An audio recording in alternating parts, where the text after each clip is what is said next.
Hey everyone, Devin here with Backcountry Exposure. Welcome back to the channel. We've got some really cool new pieces of gear for 2022 that we're going to talk about in this video today. One of these items is right here in front of me. This is the Big Agnes Lost Ranger 20-degree ultralight sleeping bag system or sleep system. This really caught my eye and was like, whoa, okay. Somebody was really thinking outside the box with this one, and so let's talk about it. Now, what the Lost Ranger is a 3-in-1 sleep system. So what you have is a pad sleeve here on the bottom that is sewn to a 50-degree rated top quilt. Now, this is a really nice lightweight down top quilt. It is a sewn through construction, which you would expect for a 50-degree rated type of sleeping bag. It's not going to have that box baffle construction, but it's all in a horizontal baffle, which honestly is not my favorite. Now, in this type of scenario where you've got a really lightweight type of sleeping bag that is sewn onto the pad sleeve itself, you're not going to have a ton of down migration, and being 50-degree rated,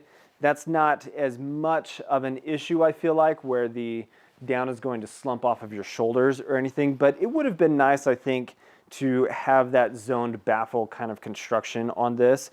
And just initial first impressions, that's what we're talking about in this out of the box. I've not actually been able to use this yet, and that's part of the fun of being able to share products like this is what's my initial impressions right out of the box, and then as I'm able to test and use the product, how does that opinion and everything change as I'm able to really get a good idea of how these perform out in the backcountry. So what you have in addition to that to make this a 20-degree rated bag or sleep system is you have this liner that is a mummy-shaped liner. This individually is rated at a 35-degree, also a sewn-through construction. So again, no box baffling on here and no zone baffling as well. But this bag or this mummy liner is following their Sidewinder technology that is very similar to the Sidewinder sleeping bag that you can get from Big Agnes that is focused on making something more applicable to side sleeping. So you've got a center zip here on this piece of the sleep system with a mummy style hood at the top. Now the hood does not have any kind of cinch cord around it. It's just a fitted hood that is meant to just close everything in, keep your head nice and warm and such. And I don't know, maybe a drawstring closure would make sense to put on this, but you've got a modular system here, so you're really working with a bunch of different moving parts. And the center zip comes down to about knee length for you to be able to get in and out of the bag super well. You've got a nice shaped foot box, which I'm excited about. It's big and fully insulated and everything. So when you're combining all of this together, it does have a 20-degree rating. Now, right now on Big Agnes's website, it says 15 degrees, but everything that is on here is saying 20 degrees for the rating. Now that's going to be a survival rating, not necessarily a comfort rating. So I would expect this to be able to function well as a complete system down to freezing temperatures, maybe mid-30s or so for a nice comfortable range. And your weight, what does this thing weigh? Now it's just over 2 pounds. It's like 2 pounds, 3 ounces for the whole system together. That is your mummy liner, your top quilt that again is sewn to your pad sleeve. Now the pad sleeve is pretty cool. On one side of the system, this top quilt is sewn directly to the pad sleeve. But on the other side, you have essentially a full-length zipper that goes all the way down that quilt to the bottom and makes it really easy to get in and out of the bag, especially with what I think is probably going to be a fairly cumbersome aspect of this whole system is doing the zipper up on the mummy and then also zipping up the side zipper of this. But we'll see. We'll see how that does in the field. And then what you've also got is just like a, I think they called it a pillow barn, but a place to put your pillow that keeps it in place on top of the pad. And that's pretty neat as well. So you can use this as a 3-in-1 system. I can go super light in the summer months if I need to just be down to, I know it's not gonna get lower than like 60 at night, and I can leave the liner at home, or I can go with just this mummy liner and have about a 40, 45 degree temp rated comfort on this, and then combine it all together, and you've got a 20 degree rated system. So I think this is pretty innovative, and I'm excited to check it out and really see how it performs. And I'm a little nervous, honestly, about the way that the baffling works. Both pieces being a sewn through construction, like, is that going to create enough of a barrier between the two when you are layering them together to provide that warmth that you need, and you're not going to have any cold spots? Like, I'm pretty interested to see how that performs and works in this scenario. But I'm curious what you guys think about this so far. And we'll look at this pad sleeve here on the bottom to move on to the next piece of gear that I want to talk about. And that is the sleeping pad that I've got underneath this pad sleeve. So on this pad sleeve, it pretty much will attach to any size sleeping pad, which is super nice. You can reduce the size of that, which I like, because then you're not specific to like a 20-inch wide pad or a 25-inch wide pad. But this sleeping pad is brand new to the market, also from Big Agnes. This is the Rapide SL sleeping pad. This has a R value of 4.2. And essentially, from what I understand, this is built on the same platform that the Q-Core SLX is built on. So you have 3.5 inches of height in the center of the pad, 4.25 inches on the side baffles.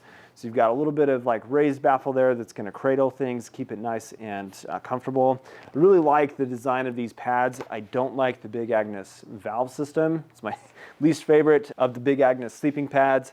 But 4.2 R value, and in this 20-inch by 72-inch pad, you are at 19 ounces of weight. So pretty lightweight for that 4.2 R value. So long story short on this pad, I'm excited about it. I'm excited to see how it performs against the Nemo Tensor Alpine, which is going to be in that same R value rating, but this is a little bit lighter in weight. It's just a nice pad for a true 3-season backpacking that you would want out of a pad like this. So the next thing that I want to talk about is the jacket that I'm wearing. This is the Outdoor Research Super Strand LT jacket, and this was sent to me as well from Outdoor Research for testing and review. And I gotta be straight up. When I first got this, I was like, do they really think that this is going to be a warm jacket? It feels so thin. It feels really not as insulated and full of fill and everything that I would experience from like my Atom LT, for example, or even my Ventus from Outdoor Vitals is a bit more lofty than this. But this is the Super Strand LT that's using a very down-like synthetic fill. So it's not a sheet insulation, and you can see the quilted pattern on this jacket is pretty interesting. That allows for you to have less seams and less stitching, so it reduces the weight of the jacket. And as I've been using this, primarily like going out around town and wearing it to work and just being out in winter so far, this thing is surprisingly warm and comfortable. It's very supple, very lightweight. Comes in at a weight of just under 11 ounces for the size medium that I'm wearing. However, like, I'm not a huge fan of the fit. It's a little bit more like boxy and not as like athletic fit that I have had from other Outdoor Research jackets, but maybe that was by design to allow for a bit more layering options. I don't know, but compared to my Ventus or my Atom SL, and I'm gonna continue to put this thing through the ringer and test it and share my experience with it as we move through these cold weather months, and it's just cool. Like for a $200 price tag, I think that they're really onto something with a synthetic option that's super lightweight and very warm. So the next piece of gear I want to talk about is a new stove from Soto. This is the Fusion Trek stove. This is a remote canister stove. So in essence, it should function in a 4-season setting. However, I don't believe that that is going to really be the case with this, because there's just so much to manage with being able to make a canister stove really function in a 4-season setting. But what you've got on here is your micro regulator is in the valve system right here that's very similar to the regulator that you have on your Windmaster from Soto. What you've got is a huge burner, and I've already been out testing and using this and quite enjoy it for the just shy of 7 ounces of weight from this. I mean, it's got a huge burner, so using a fry pan and other big pots and things that you want to have a bigger surface area and the ability to simmer, this is going to fit the bill for that. The price tag is pretty high though, just about $100 for this, and you could argue that there are better options out there for that price tag and significantly less than that price tag. So you'd have to be really convinced that this is the way to go. And I'm looking forward to putting this through the test and to be able to tell you guys whether or not is that $100 price tag for the Trek Fusion or Fusion Trek worth it in that case. The last thing that I want to talk about is a really cool piece of car camping gear from an interesting company called Agnes. Now, I have been using their products for just about a year. And last weekend I took this guy out, and what this is a propane fire pit. So it essentially follows the size and idea of an ammo can. And so what they've done is put a propane burner in here, connects to the hose inlet right here on the side, which, to be honest, after using this for a full weekend, this needs to not be on the side right here. I wish it came off of the end.